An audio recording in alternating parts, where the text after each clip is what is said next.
ایک بادشاہ تھا. بادشاہ جو ہوتے تھے ان کے اپنے اپنے مزاج ہوتے تھے. اس بادشاہ نے 4 5 6 کتے رکھے ہوئے تھے اور کتے بڑے بڑے کتے تھے اور بڑے وہ خونخوار کتے تھے, چیر پھاڑ کھا جاتے تھے, شیر جتنے ان کے قد تھے.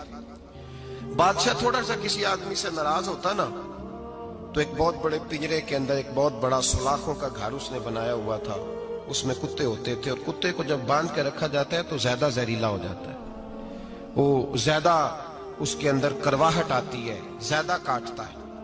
اس نے قید کیے ہوئے تھے. کتے تو بڑے زہریلے تھے. جس آدمی سے بادشاہ تھوڑا سا ناراض ہوتا نا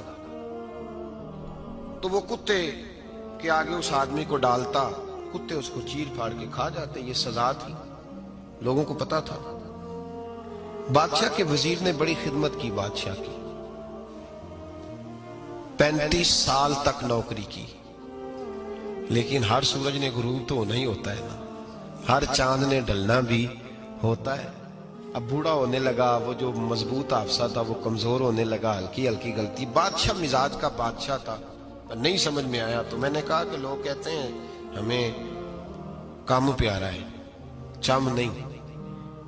تو رشتہ وفا کا تھا ہی نہیں. وزیر سمجھنے لگا کہ اب نہ میں بھی غلطیاں کرنے لگا ہوں تو ایسا نہ ہو کسی دن میں بھی ان کتوں کا شکار ہو جاؤں. اس نے بادشاہ سے کہا کہ بادشاہ مجھے آہستہ آہستہ معذرت کرنے لگا, قدم ہٹانے لگا کہ مجھے چھٹی دے دی جائے, میں بوڑھا ہو گیا ہوں. لیکن اس نے کہا نہیں نہیں, جب تک میری طبیعت نہیں مانتی تم نہیں جا سکتے.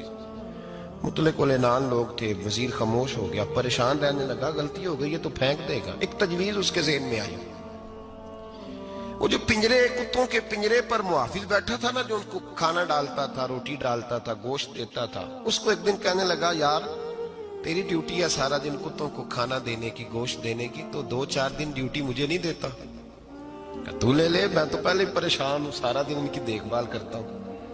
اس نے کچھ تھوڑا سا گوشت لیا, پنجرے کے باہر کھڑے ہو کے کتوں کو ڈالا. اگلے دن تھوڑی روٹیاں لے آیا, کتوں کو ڈالی.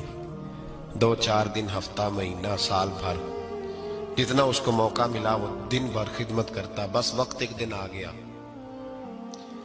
بادشاہ کو کوئی بات اچھی نہ لگی. اس نے کہا اس بڈھے کو اٹھاؤ اور ڈالو کتوں کے پنجرے میں. ساری زندگی یہاں رہا, اسے ابھی تک نہیں پتا چلا میرے مزاج کا.